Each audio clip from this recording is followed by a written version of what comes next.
Assalamualaikum warahmatullahi wabarakatuh. Kembali lagi dengan saya Indra Fitri. Saya Mia Purnama. Kami berdua bukan sampai-sampai. Kali itu adalah episode pertama Betumang. Jadi kita ada namanya segmennya Betumang. Itu episode pertama yaitu dakwah dan sambas.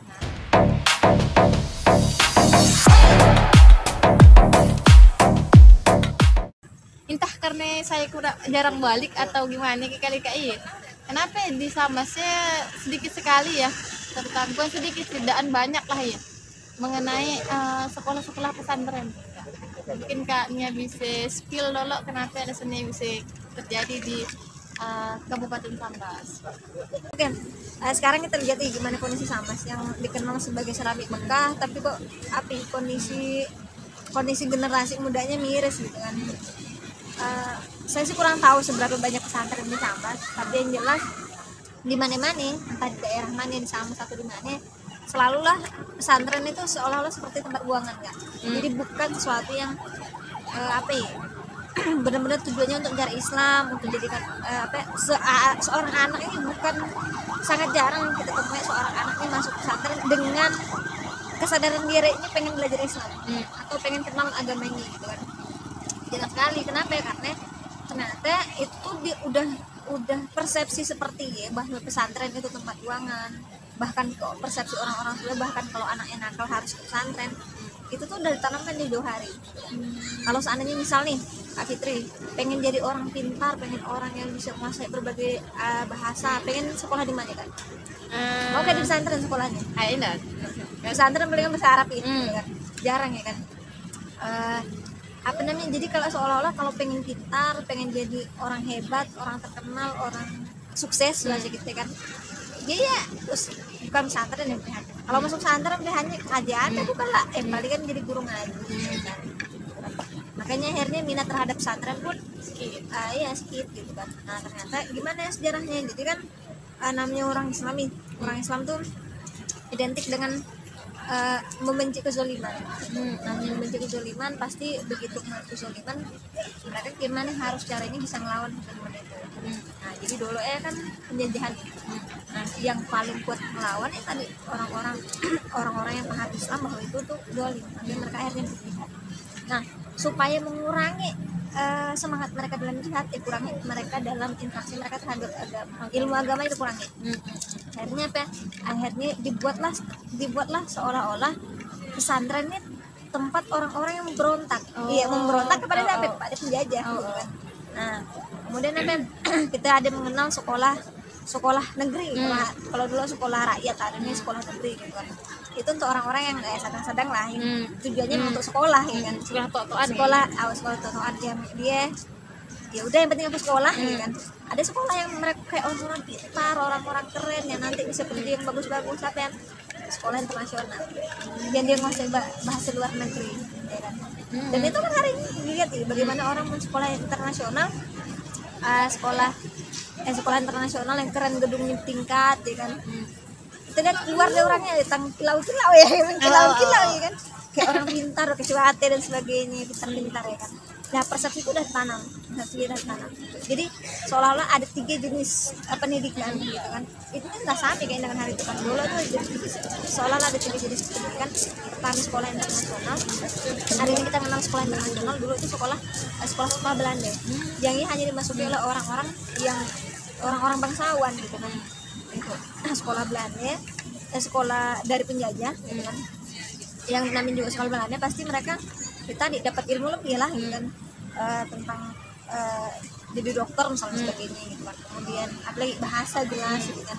Kemudian ada sekolah rakyat, sekolah biasa. Kalau kita sekolah negeri, anak sekolah negeri kan pintar sadangan rata-rata lah, sangat jarang benar-benar 100 pintarnya. Dan ada yang ketiga kayak seolah sekolah buangan, pesantren.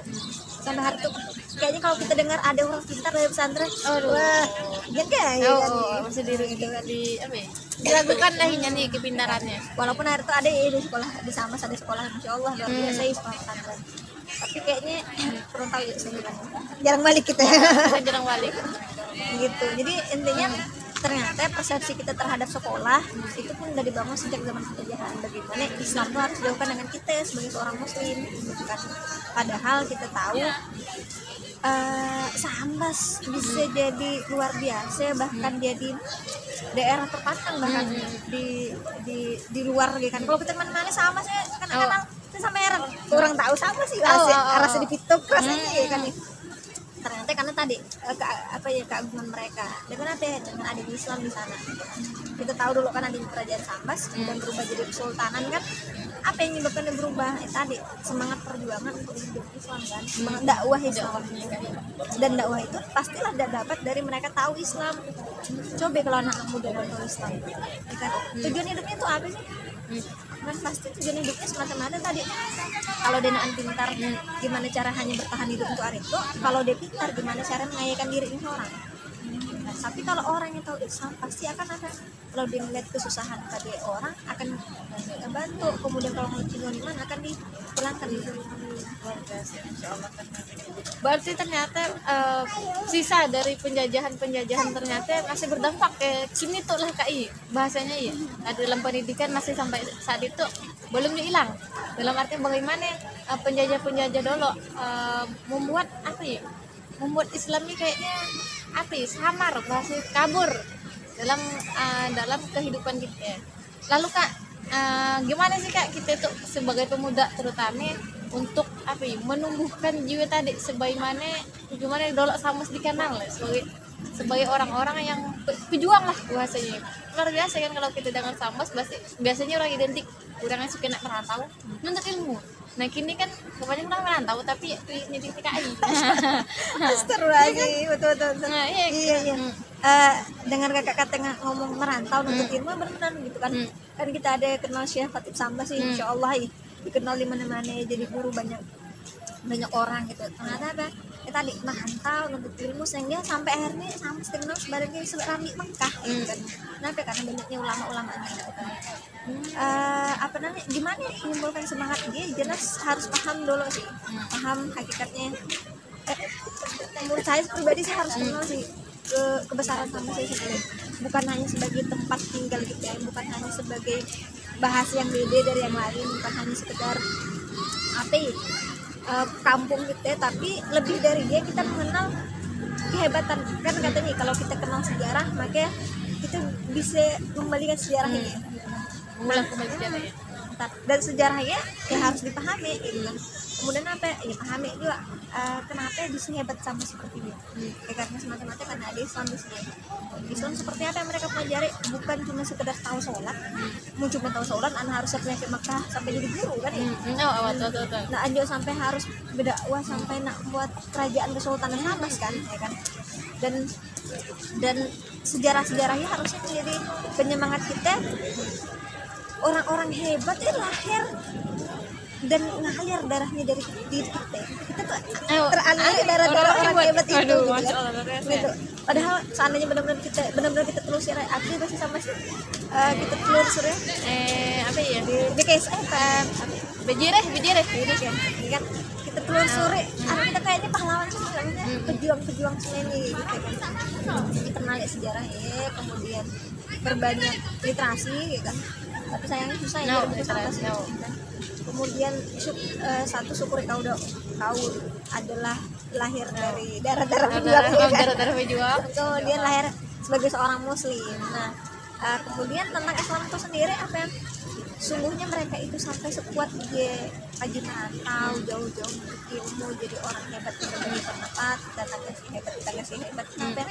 Karena mereka punya Islam, tahu alasan kenapa mereka melakukan perubahan dia semata-mata karena dia perintah Allah kan. Allah merintahkan kita bukan cuma belajar, bukan cuma pintar untuk diri kita seorang, tapi gimana ilmunya bisa kita bermanfaatkan ke orang banyak kan. Tadi menyampaikan ya kan, kalau udah disampaikan tadi terus disebarkan dan punya satu tujuan supaya Islam bukan cuma sekedar dipraktekkan individu tapi juga bahkan masyarakatnya bahkan negaranya pun aturannya Islam kan yang kita rasakan ya. Bagaimana dulu awalnya kan kerajaan Sambas berubah jadi Kesultanan Sambas kan karena tadi semangat dakwahnya kan. Berarti kan kenal sejarah, pahami Islam, praktekkan, dakwahkan gitu. Dan gitu, jadi bukan cuma darah kita yang meleleh, tapi kita lah yang jadi pejuang berikutnya. Insya Allah luar biasa. Mungkin iya aja sih kawan-kawan, episode pertama kita mengenai dakwah dan Sambas. Nah, jangan lupa like, komen, dan subscribe. Insya Allah kita jumpa lagi di season berikutnya. Wassalamualaikum warahmatullahi wabarakatuh.